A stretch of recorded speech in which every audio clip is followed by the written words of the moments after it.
Welcome to what's Bothering Rashi, Parsha Baha'alotcha Tafshin Pei-Vav. So Parsha Baha'alotcha begins with the menorah and then the Levim, and the third topic is Korban Pesach.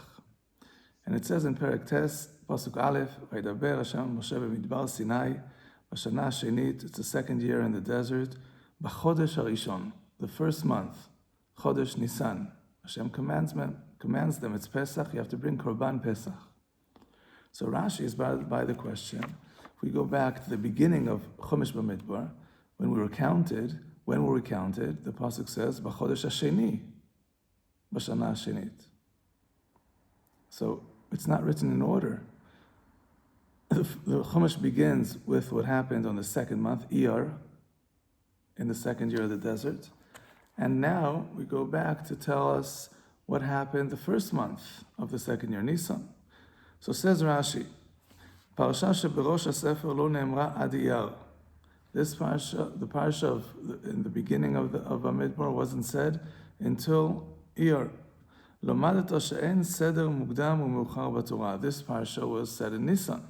So you learn from here that there's no chronological order in the Torah.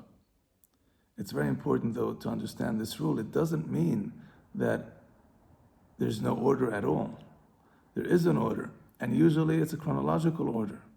Sometimes we have a reason. There is a reason why we change the chronological order. But when we change it, we always have to understand why. There must be a reason why it was changed and not written in the chronological order. So what's the reason that this parsha of the Korban Pesach wasn't written where it should have been written, at the beginning of Chumash Bamidbar? Says Rashi, V'lama lo patach bezu? Why didn't we really open up the Sefer with this? B'pnei shu gnutan shel Israel. Here, this is a disgrace. It's a gnut. It's not a nice thing to say about the Jewish nation. Why? Shekol 40 shana shayu Israel b'midbar, all the 40 years in the desert, lo ikrivu el Pesach ze bilvad. They only brought one Korban Pesach, this one. So if we start off with this, it will start off with a bad taste, a bad look, something bad about the Jewish people. Hashem doesn't want to do that.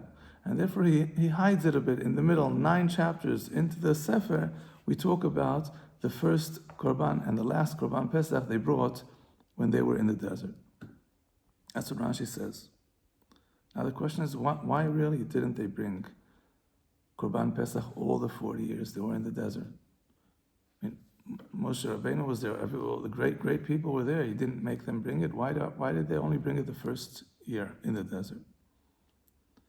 So the Mizrahi, based on the Tosfot and Kiddush in Daf Lamed Zayin and with Bet, gives 2 explanations. There seems to be 2 answers in Tosfot and maybe an argument between 2 Braitot, 2 Tanaim. One opinion is they were only commanded to bring it the first year in the desert.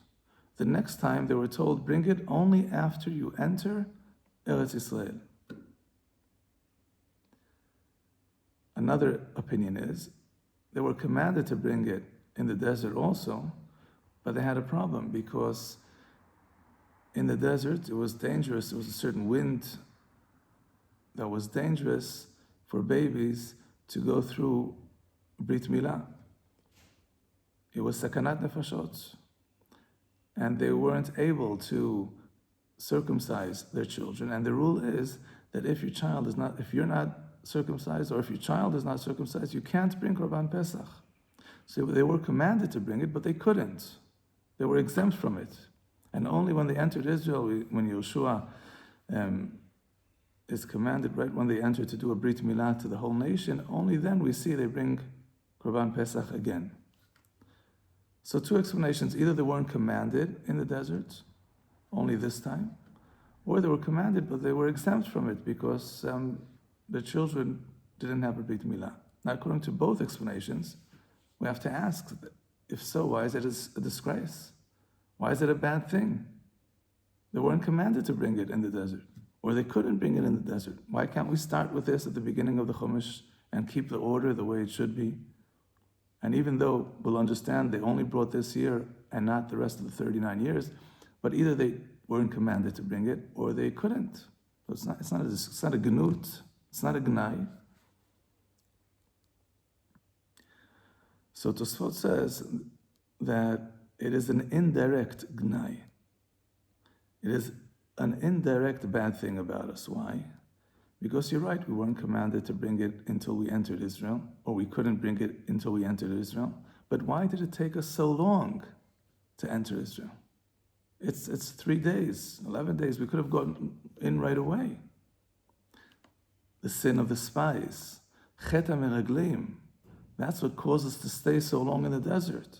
So indirectly, it's going to remind everyone of that sin Am Yisrael committed, chet hameraglim. And that's why we don't want to start the Sefer with the story of Korban Pesach, because indirectly we'll realize that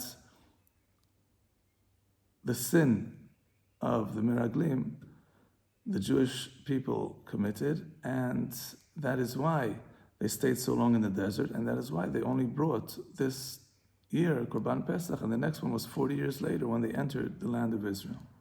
That's what Tosfot says in Kiddushin. The Maharal suggests another explanation, which is a very, very important yesod, and I think it also fits in a bit more to Rashi's words, because Rashi says, what is the gnut? What is the bad thing? שכל 40 שנה שהיו ישראל במדבר לא הקריבו אלא פסח זה בלבד. That they only brought one, that is the gnut, they only brought one Pesach. That itself is bad. Not that that will remind us of the bad thing the spies did. And the Maharal says the following.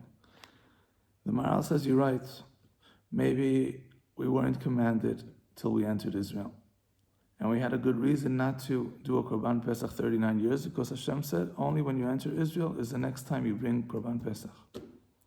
Or according to the other opinion, we had a good reason not to bring it because there was no Brit Milah done to our children in the desert. But says the Maharal, that if you don't commit, if you don't do a mitzvah, even if you're not commanded to do it, even if you're honest, if something unpreventable happened and you're exempt from it, it is still a gnut. It's still a bad thing, because at the end of the day, you're missing a mitzvah. And the fact you're missing a mitzvah, it doesn't matter what the reason is. It could be the best reason. You weren't commanded to do it yet. But at the end of the day, you didn't do it. That itself is a gnut. And therefore Rashi means what he says. What is the gnut? That they only brought it this year. They didn't bring it for 39 years. You're right, they didn't bring it because they weren't commanded to bring it then. They didn't bring it because they couldn't.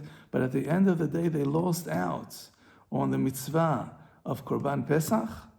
That itself is a gnut. So that's a very important yesod the Maharal teaches us here. And that's how he explains Rashi. So what we could take out from this Rashi is, first of all, the importance of not embarrassing anyone. HaKadosh Baruch Hu doesn't want to start the Sefer Bamidbar with something that will directly or indirectly cause people to look at the Jewish people as they did something wrong, they did something bad. We just put it in the 9th perek of Chumash Bamidbar. And also the rule that the Maharal teaches us, that it's so important to do mitzvot. We gain so much by doing mitzvot. And if we're missing a mitzvah, even if we're missing it for a very, very good reason, it is still a big loss to us. And it might be considered a gnut and a gnai. Have a wonderful Shabbos.